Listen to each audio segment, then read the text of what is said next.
지난주는 재료가 너무 없어서 좀 지루했는데요. 이번 주 첫 번째 거래일부터 대내외 재료들이 상당히 좀 많이 나오고 있습니다. 호재도 있고요, 악재도 있고요. 여러 가지가 좀 섞여 있는 가운데 시장의 맥을 잡아보겠습니다. 내일장 미리 보기 KTB 투자증권 김윤서 연구원과 함께합니다. 안녕하세요. 네, 안녕하세요. 네, 먼저 국내 변수부터 좀 체크해 보겠습니다. 내일은 어떤 것들이 있죠?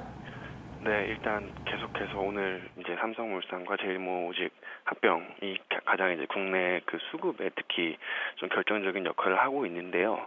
그 내일도 좀 이런 흐름이 이어질지 좀 더 지켜봐야 될 것 같습니다. 일단 그 오늘 중소형주랑 코스닥이 좀 상대적으로 많이 밀리고 있죠. 이런 부분들은 사실은 그 기관 수급에 굉장히 영향을 많이 받고 있는 업종인데요. 오늘 좀 갑작스러운 합병 발표가 나오면서 좀 기관 입장에서는 아무래도 그동안에 많이 올랐던 중소형주 그리고 코스닥 업종을 좀 상대적으로 많이 좀 팔고 있는 것 같고요. 그거를 대신해서 이제 그 삼성물산과 제일모직 이 두 가지 시총이 굉장히 크기 때문에 이 부분을 채우느라고 좀 일종의 수급 교란이 좀 시장에 있는 것 같습니다.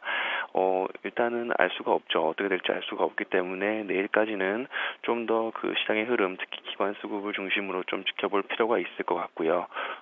일단 수급 교란이 좀 마무리될 때까지는 그 중소형주랑 코스닥 쪽에 대한 투자는 조금 관망하시는 그런 자세가 조금 필요할 것 같습니다. 네. 그리고 지난 주말 옐런 의장의 발언으로 인해서 이 대외 변수에 대한 민감도가 더욱더 커진 것 같습니다. 오늘 밤에는 어떤 경제 지표들이 있나요? 네, 말씀해 주신 대로 일단 그 옐런 의장의 연설에서는 사실 그렇게 새로운 건 없었습니다. 연내에 금리 인상을 하겠다고 했는데 그 부분에 대해서는 이미 어느 정도 다 시장에 반영이 되어 있는 거고요.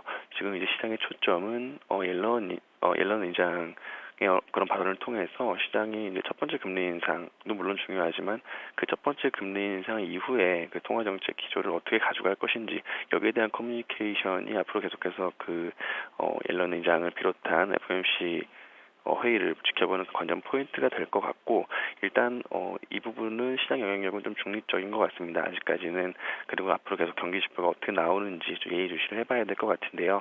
오늘 저녁에 이제 미국에서 4월 내구재 주문을 비롯한 주요 지표들이 발표가 됩니다.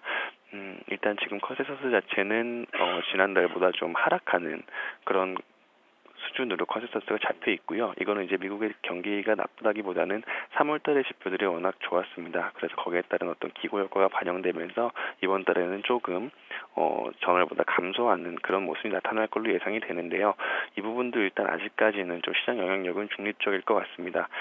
당장 미국 경기가 너무 좋아져서 연준이 금리 인상을 앞당길 거라는 우려가 나타나기도 조금 어려울 것 같고 반대로 또 미국 경기가 너무 여기서 나빠서 또 연준의 또 금리 인상 시점을 미룰 만큼 그렇게 나쁘지도 않은 상황이기 때문에요.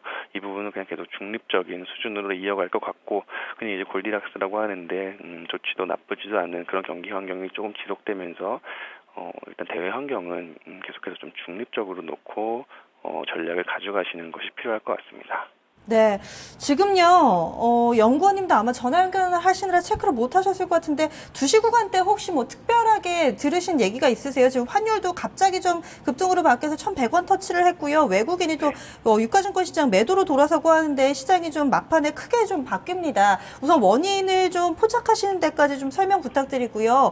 그리고 네네. 또 시장 분위기 내일장은 어떨 거라고 좀 예상하시나요? 네, 일단 말씀해 주신 부분은 제가 좀 더 확인이 좀 필요할 것 같고요. 한 가지 이제 좀 말씀드리고 싶은 건 엔달러 환율이 다시 좀 121엔을 돌파를 하면서 좀 위쪽으로 방향을 틀려고 하는 것 같습니다. 오늘 자동차랑 관련 부품 업종 안 좋은데 이 부분 계속해서 오늘 밤에 엔달러 환율 동향도 좀 체크를 해주셔야 될 것 같고요. 당분간은 앞서 말씀드린 대로 국내 어떤 그 삼성그룹주 관련된 수급 때문에 전반적인 중소형주 수급 이슈 조금 교란이 있을 것 같기 때문에 그 부분은 좀 당분간은 좀 경계하시는 그런 자세가 필요하실 것 같고요. 다만 저희는 일단 연말까지는 계속해서 코스피의 좀 우상향 흐름을 예상을 하고 있습니다.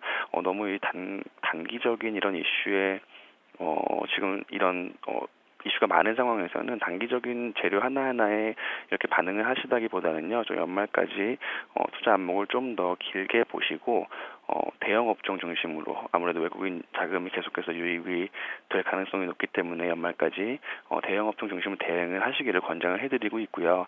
저희가 지금 관점에서 봤을 때 밸류에이션이 저렴하면서 앞으로 좀 실적을 계속해서 턴어라운드 될 가능성이 높은 업종 5가지 정도 추천을 해드리고 있습니다.